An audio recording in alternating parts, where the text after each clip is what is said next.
আল্লাহ নবী রাহমাতুল লিল আলামিন বলেন, কোন মুমিন মুসলমান মহিলা যদি প্রসব বেদনার সময় মৃত্যুবরণ করে হাসরের ময়দানে আল্লাহ রাব্বুল আলামিন ওই মহিলাকে একটা শহীদের মর্যাদা দান করবে। শুধু তাই নয় মুসলমান, আমাকে গর্ভধারণ করার কষ্টটা ভোগ করলো আমার মা, প্রসবের সময় প্রসবের ব্যথা ভোগ করলো মা, জন্ম হওয়ার পর থেকে নিয়ে 2 বছর পর্যন্ত মানব সন্তানকে বুকের দুধ পান করায় একমাত্র মা।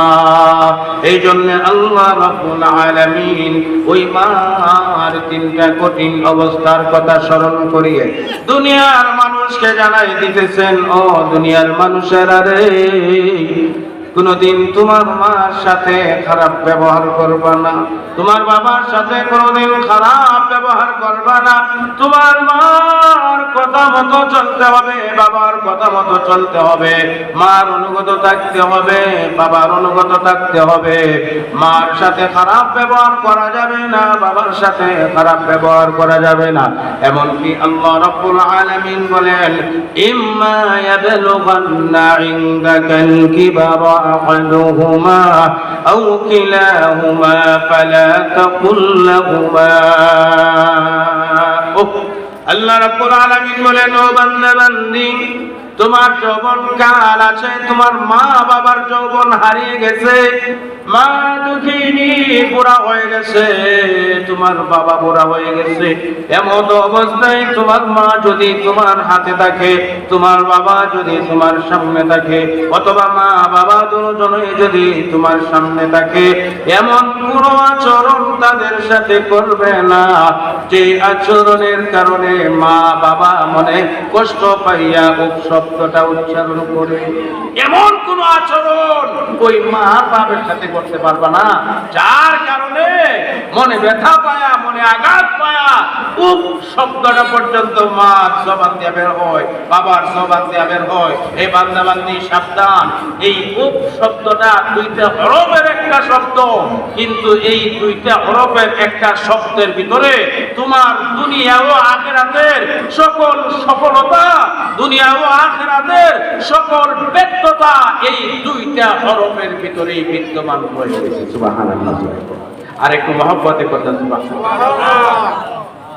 মার সাথে খারাপ ব্যবহার করা যাবে না, বাবার সাথে খারাপ ব্যবহার করা যাবে না, হুকুম করেছেন মহান আল্লাহ। ফালা তাকুল লাহুমা,